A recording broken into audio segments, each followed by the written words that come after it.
গ্রীষ্ম বর্ষা পিনিতি ভরসা। হ্যাঁ, পিনিত শপিং সিটি। নমস্কার, আপনারা দেখছেন হুগলি আপডেট। আপনাদের সঙ্গে আমি উষা।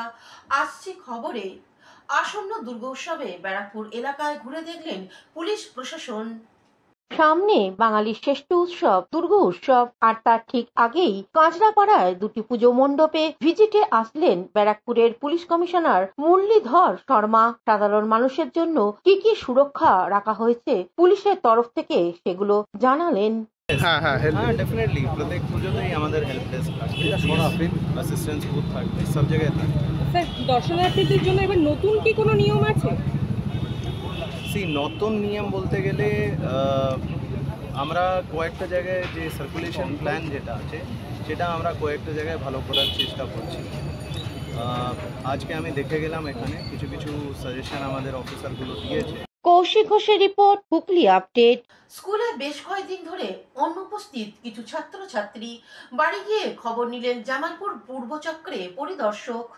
বেশ কয়েকদিন অনুপস্থিত ছাত্রছাত্রীদের স্কুলে ফেরাতে পর্ষদ শিক্ষক শিক্ষিকাদের সাথে বাড়ি বাড়ি গেলেন জামালপুর পূর্বচক্রের অবর বিদ্যালয় পরিদর্শক প্রশান্ত কবিরাজ। পূর্ব বর্ধমান জেলা জুড়ে জেলাশাসক INS আয়েশা রানী এর নির্দেশে বিদ্যালয় স্কুল ছুট ছাত্রছাত্রীদের রুখতে ও বাল্য বিবাহ রুখতে বিদ্যালয়গুলি বাড়ি বাড়ি গিয়ে ছাত্রছাত্রীদের বিদ্যালয়ে ফেরানোর কাজ করে চলেছেন।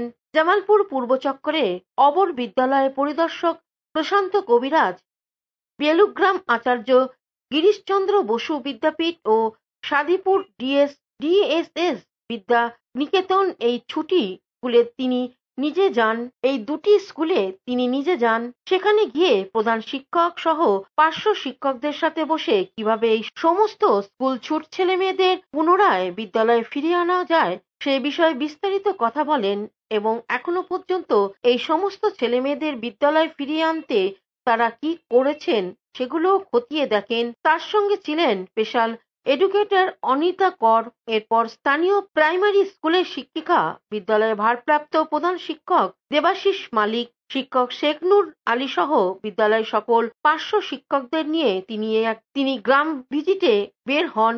সেখানে বেশ কয়েকটি ছাত্রছাত্রীদের বাড়ি বাড়ি যান। সেখানে গিয়ে তিনি অভিভাবকদের সাথে কথা বলেন এবং অবশ্যই যেন ছাত্রছাত্রীরা স্কুলে যায় সেই বিষয় নিশ্চিত করেন। সাদিপুর DSS বিদ্যালয়ে গিয়ে তাদের প্রধান শিক্ষক সৌমেন্দ্র